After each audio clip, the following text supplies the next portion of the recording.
احکام و تاریخ قربانی اور اس کی حقیقت، پارٹ نمبر 6۔ اقتصادی سوال۔ جب انسان روحانیت سے غافل ہو کر صرف مادی خواہشات کی بھول بھلیاں میں پڑ جاتا ہے، مادہ و صورت ہی اس کا اوڑھنا بچھونا اور علم و ہنر کا مقصد بن جاتا ہے، اور اللہ جل شانہ کی قدرت کاملہ اور اس کا عجیب و غریب نظام اس کی نظروں سے اوجھل ہو جاتا ہے، تو اس کو ساری ہی عبادات بے جان رسوم محسوس ہونے لگتی ہے۔ خصوصاً قربانی کا مسئلہ اس کو ایک اقتصادی مشکل بن کر سامنے آتا ہے۔ وہ یہ سمجھنے لگتا ہے کہ قوم کا اتنا روپیہ جو جانوروں کے ذبیحے پر ہر سال خرچ ہو جاتا ہے، اور 3 روز گوشت کھا لینے کے سوا اس کا کوئی مفاد نظر نہیں آتا، اگر اس سے رفاہی اور قومی کام چلائے جائیں تو زیادہ بہتر ہوگا۔ لیکن جس حقیقت شناس کے سامنے قوم کے اخلاق و اعمال کی اصلاح اس کا پیٹ پالنے اور اس کی نفسانی لذتوں کو پورا کرنے سے زیادہ مقدم ہے، بلکہ وہ بجا طور پر یہ بھی سمجھتا ہے کہ انسان کی روٹی اور پیٹ کا مسئلہ بھی امن و سکون کے ساتھ صحیح طور پر اسی وقت حل ہو سکتا ہے جبکہ انسان بن جائے، انسان اخلاق سے آراستہ ہو، ورنہ لوٹ مار، دھوکہ، فریب، چوری، جیب تراشی کی وجہ سے کوئی شخص اپنی جگہ مامون و مطمئن نہیں رہے گا، چور بازاری کی وجہ سے سامان زندگی گراں ہو جائے گا، رشوت کی وجہ سے حقدار کو حق نہ ملے گا۔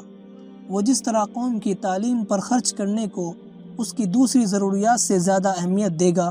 اس سے بھی زیادہ اس خرچ کو اہمیت دے گا جس کے ذریعے انسان کے اخلاق درست ہوں۔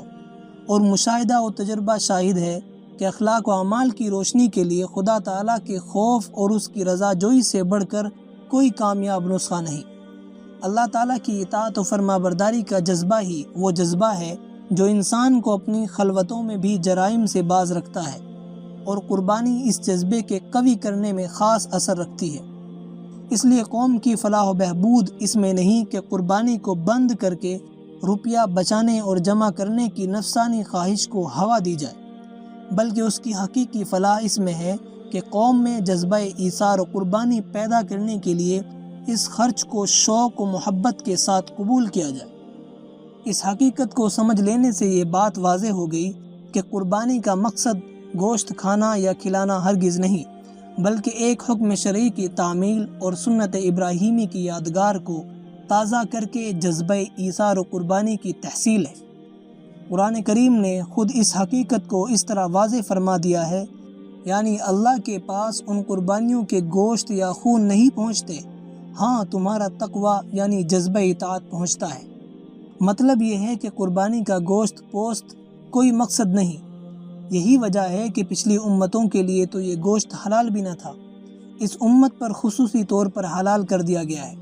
بلکہ اصل مقصد قربانی کا جذبہ اطاعت پیدا کرنا ہے۔ قربانی پر اعتراض کے جواب۔ قربانی پر دوسرا اشکال یہ ہوتا ہے کہ 3 تاریخوں میں بیک وقت لاکھوں جانور ہلاک ہو جاتے ہیں، تو اس کا مضر اثر قومی اقتصادیات پر یہ پڑنا بھی ناگزیر ہے کہ جانور کم ہو جائیں گے اور سال بھر لوگوں کو گوشت ملنے میں مشکلات پیدا ہو جائیں گی۔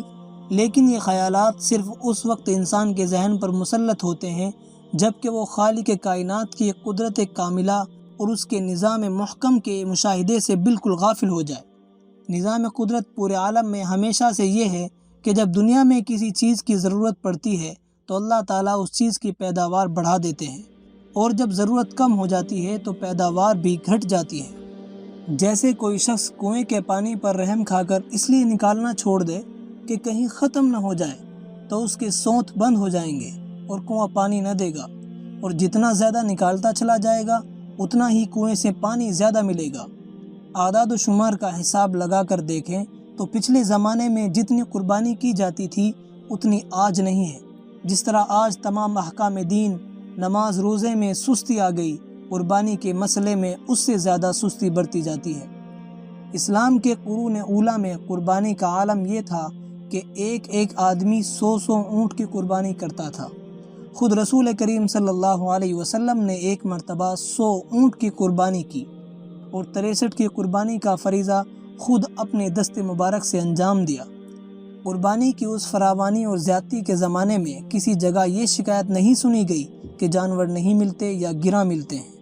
اس زمانے میں جب کہ نماز، روزہ اور دوسری عبادات کی طرح قربانی میں سخت غفلت برتی جا رہی ہے، لاکھوں انسان جن کے ذمے شرعاً قربانی لازم ہے قربانی نہیں کرتے، تو اس وقت جانوروں کی کمی کو قربانی کا نتیجہ کہنا واقعات کے سراسر خلاف ہوگا۔ اس زمانے میں بھی بہت سے ملک ہیں جہاں مسلمانوں کی آبادی برائے نام ہے، نہ وہاں قربانی ہوتی ہے، نہ قربانی کی وجہ سے کوئی جانور کم ہوتا ہے، مگر جانور اور گوشت کی گرانی وہاں ہمارے ملکوں سے زیادہ نظر آتی ہے۔ اور کسی کا ایسا ہی دل چاہے تو ایک سال کسی شہر یا کسی ملک میں قربانی بند کر کے دیکھ لے کہ قوم کی اقتصادیات میں اس کا کیا خوشگوار اثر ہوتا ہے، اور جانور اور گوشت کی یا دودھ اور گھی کی کتنی ارزانی ہو جاتی ہے۔ کوئی مسلم ملک تو انشاءاللہ اس کے تجربہ کرنے کے لیے بھی تیار نہ ہوگا۔ ہمارا پڑوسی ملک موجود ہے جہاں گائے کی حد تک نہ صرف سالانہ قربانی بلکہ روزانہ گوشت خوری بھی بند ہے، لیکن کیا کسی نے دیکھا ہے کہ وہاں گلی گلی گائیں پھرتی ہیں، یا دودھ کی ندیاں بہتی ہیں، یا گھی ارزاں ہو گیا ہے؟ مشترکہ ہندوستان میں جبکہ 10 کروڑ مسلمان اور انگریزی فوج روزانہ لاکھوں گائیں ذبح کرتے تھے اور سالانہ قربانی بھی ہوتی تھی، اور دودھ کا جو نرخ بھارت میں اس وقت تھا آج شاید اس سے گراں تو ہو مگر ارزانی کا کہیں نام نہیں۔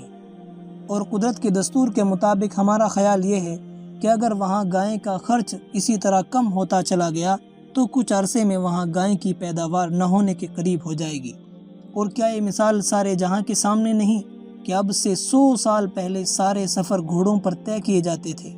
اور ساری دنیا کی جنگیں صرف گھوڑوں کے ذریعے سر کی جاتی تھی، فوج کے لیے لاتعداد گھوڑے پالے جاتے تھے۔ عصر حاضر میں جب گھوڑوں کی جگہ موٹروں اور ہوائی جہازوں نے لے لی تو کیا دنیا میں گھوڑے زیادہ اور سستے ہو گئے ہیں، یا ان کی تعداد گھٹ گئی ہے اور قیمت بڑھ گئی ہے؟ یہ قدرت کا کارخانہ، اس کا نظام انسانی فہم اور ادراک اور انسانی تجویزوں سے بہت بلند ہے۔ کاش قربانی کی حقیقت سے ناآشنا مسلمان سوچیں اور غور کریں، اور قربانی کو ایک رسم یا عید کی تفریح کی حیثیت سے نہیں بلکہ اس کی حقیقت کو سامنے رکھ کر سنت ابراہیمی کے اتباع کے طور پر ادا کریں تو ایمان و عمل میں وقت اور اخلاص کی برکات کا مشاہدہ ہونے لگے۔ ہر عبادت میں ثواب کے علاوہ کچھ مخصوص آثار بھی ودیعت رکھے گئے ہیں، جیسے نماز میں تواضع و انکسار، زکوٰۃ میں حب مال سے قلب کی صفائی، روزہ اور حج میں اللہ جل شانہ کی محبت میں ترقی حاصل ہوتی ہے۔ اسی طرح قربانی سے ایمان و اخلاص میں قوت، اعمال شاقہ کے لیے عزم و ہمت پیدا ہوتی ہے۔